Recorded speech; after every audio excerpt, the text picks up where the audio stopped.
Hello, my name is Victoria Scott Miller and I am the owner of Liberation Station Bookstore. You know, one day when we were out shopping for books to represent our two sons, Emerson and Langston, we realized that narratives centering characters that look like them were not readily available. So we decided to change that. Since 2019, we have trailblazed the industry as an independent, globally recognized children's bookstore. At our core, we believe in making representation accessible by amplifying Black voices. As booksellers and storytellers, we thrive by seeking unconventional spaces to promote literacy and pioneer creative programming that will ensure that Black children are seeing themselves and being seen. Which is why we are so excited to partner with the North Carolina Museum of Art to bring our Dreaming in Color Storytime series to life. I'm Angela Lombardi, the Director of Outreach and Audience Engagement here at the North Carolina Museum of Art. We couldn't be more thrilled to bring Dreaming in Color to the museum through the work of Victoria Scott Miller, Langston Miller, and the Liberation Station. Our hope is that as children see the stories read and performed in these spaces, they'll feel welcome to come back and visit the art that they see represented behind the storytellers. Our goal with this partnership, additionally, is to expand the conversation of inclusiveness and ignite the minds and the hearts of a new generation of art lovers, writers, readers, and most importantly, artists. To purchase these books and more, please visit us at our new pop-up shop located inside of the gift shop at the North Carolina Museum of Art, or visit us online. Thank you. Now let's dream in color.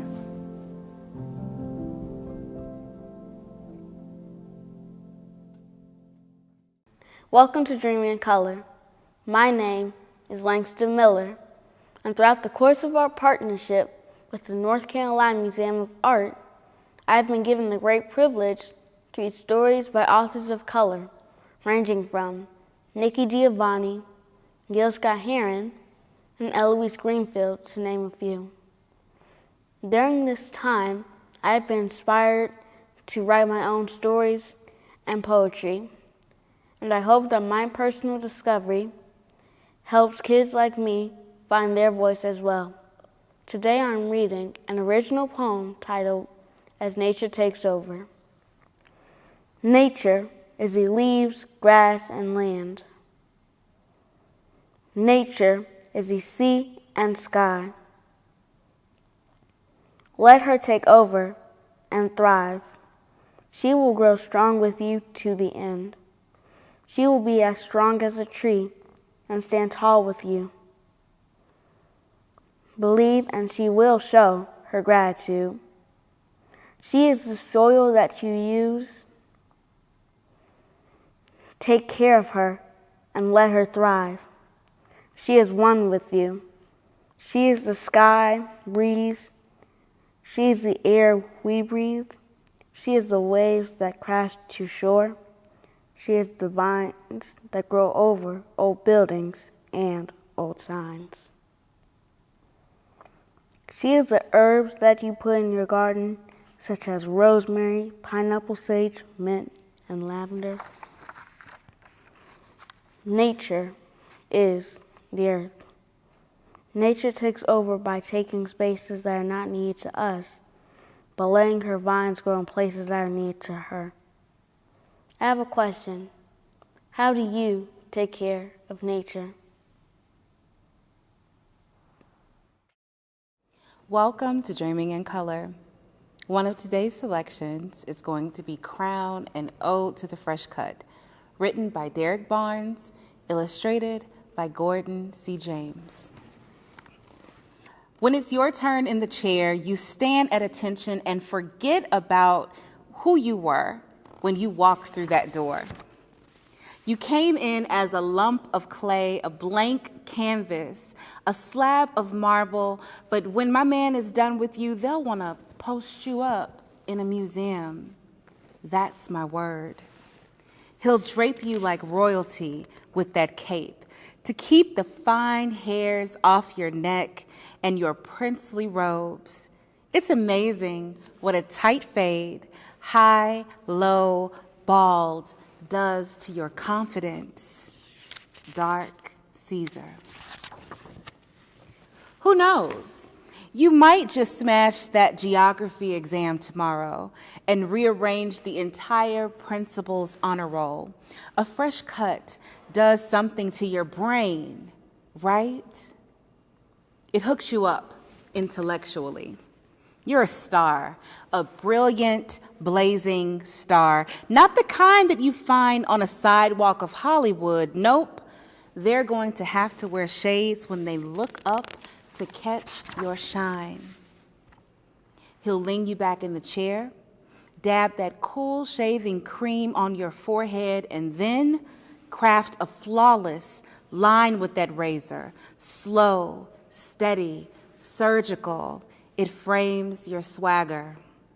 The cute girls in class across the way won't be able to keep her pretty eyes off you.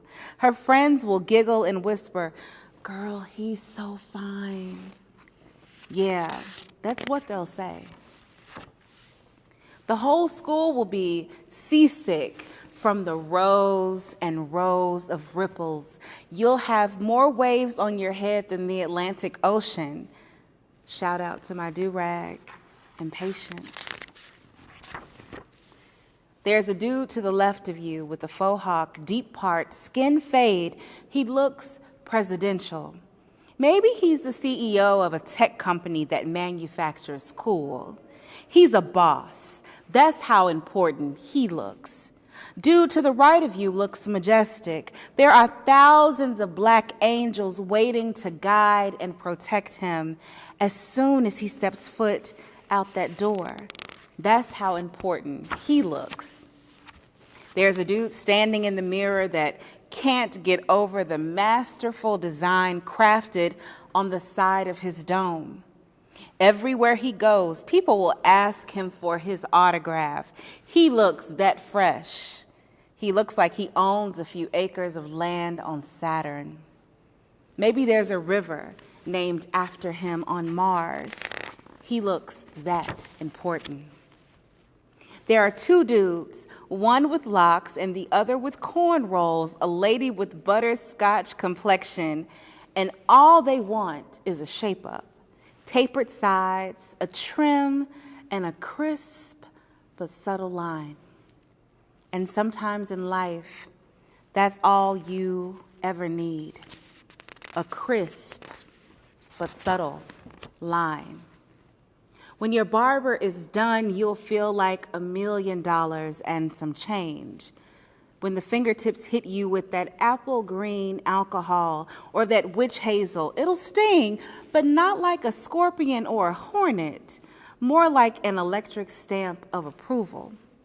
And when you see the cut yourself in that handheld mirror, you'll smile a really big smile.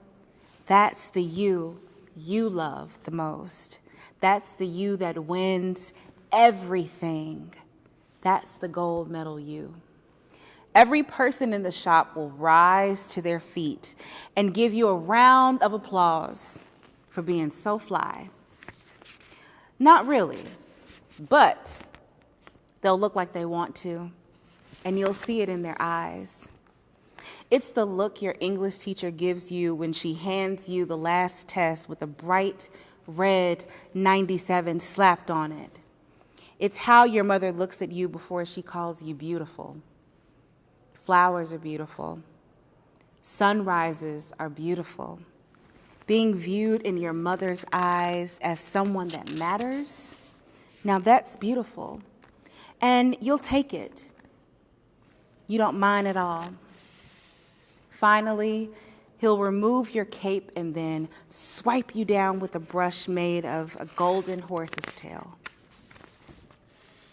You know why? Because you'll leave out of the shop every single time feeling the exact same way. Magnificent, flawless, like royalty. Hello, world. The end. The next selection is going to be My Hair is a Garden, and it is written and illustrated by Cosby Cabrera. I was always drawn to Miss Tillie's house. She lived 4 houses down and across the street from our house. There was something special about Miss Tillie, the way that she found a use for everything and made up songs while scrubbing her porch, the way her house shone in the daylight, even with its vines curling around it. It took my breath away. You can say that her house had glory. I used to run right into her house when I was a toddler. So when I was teased because of my hair, again, it was no surprise that I found myself running right to Miss Tillie's after school. She led me to her kitchen table where she'd been straining sorrel. Its pungent aroma, the smell of seeping ginger, filled the kitchen. And when my tears came, a slow leak, a salty streak, she handed me a tissue and let me be for a few minutes. Miss Tillie knew if I was looking for comfort, I could go to Mama for that. She knew I was at her house for a reason. She set a cup of sorrel in front of me and took a sip, and it went down smooth and tangy and broke through the lump in my throat. I need help with my hair, I said.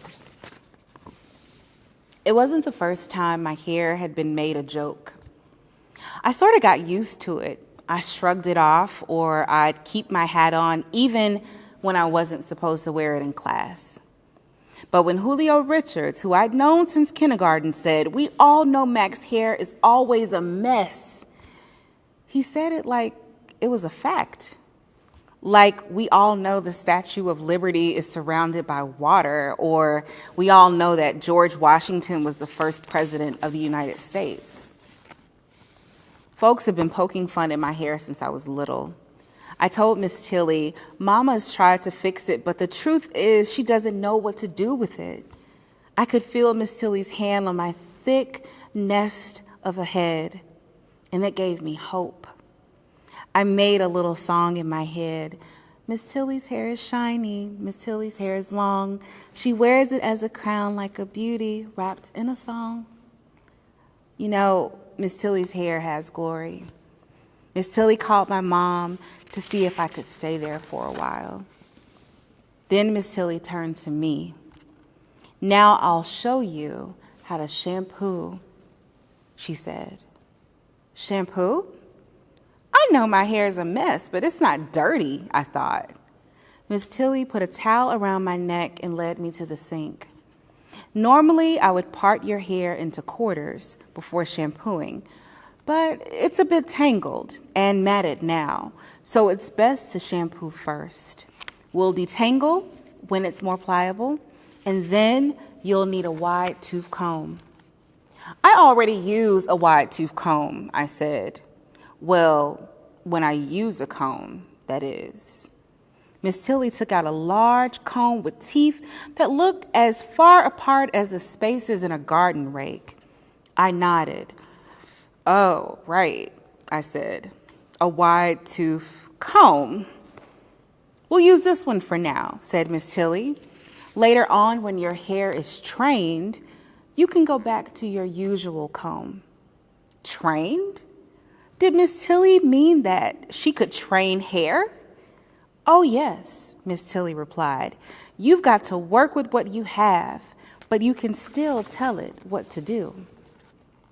"Do you think that my hair will be as long as yours once it's trained?" I asked her. "Length does not matter, Mackenzie. Don't let anybody fool you. It is the health of your hair that counts." Miss Tillie ran the water in the sink. "I guess you're right," I said, but I wasn't convinced. Would my hair always be somebody's idea of a joke? Would it ever be beautiful? Miss Tillie turned the water off. "Which would you prefer? A healthy, shiny head of cropped hair, or hair that's long, straggly, fragile, and full of split ends?" Were those my only choices? These questions were drowning out the song in my head. Miss Tillie looked at me as if she were reading my thoughts. She slowly pulled the towel from my head and put it on my shoulders and laid it on the kitchen counter by the sink near a drained pot of sorrel. "Come with me," she said. She steered me towards the screen door into her garden. Miss Tilly's backyard was a paradise with so many shades of green, bright pockets of colorful flowers, and cool shade. I could barely take it in. It was as if someone had taken a big paintbrush and made bold strokes of green and then used countless little paintbrushes to fill in the details. We walked over to a bench and sat down, and I inhaled deeply, and the backyard didn't smell like the rest of the neighborhood. It smelled, well, alive. I wanted to know every part of this garden. I reached down to feel the ground, and the earth was damp and cool. It felt like it was giving me something that I couldn't see. "How did you create this, Miss Tilly?" I wanted to know.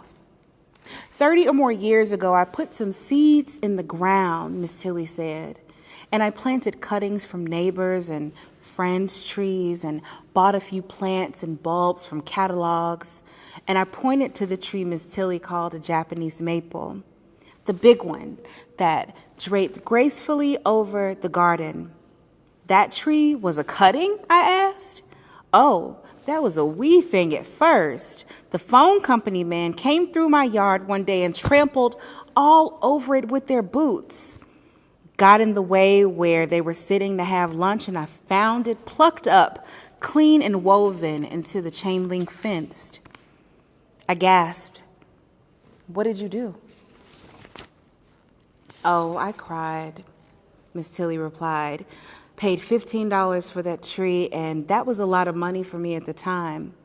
But I put that tree right back in the ground, and I watered it every day without fail, and I thought about how that little tree had survived and all of the water Miss Tilly gave it every day, even though it just looked like a broken branch. And I wondered if I would have given up and thrown it away." I leaned down and ran my hand over some tiny plants on the ground near the bench. "What are these?" "Those are succulents.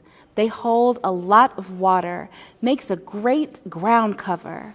They sure are pretty." Miss Tilly looked at me. "Is that Japanese maple prettier than those succulents?" she asked. "Of course not," I said. "Even though that Japanese maple is taller," she asked. "They are both beautiful," I said, "even though they're so different." As the words came out of my mouth, I knew that I believed it. "Ah," she said, "go back inside and put your towel back on."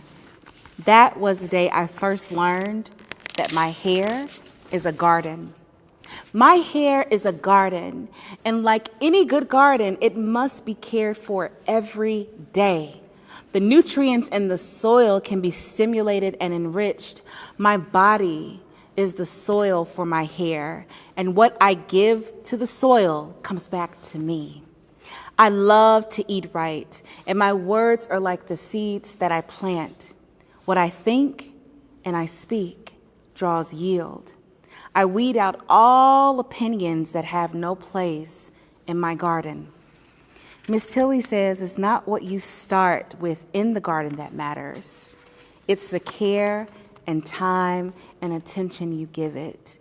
My hair is a garden, and I give it love. The end.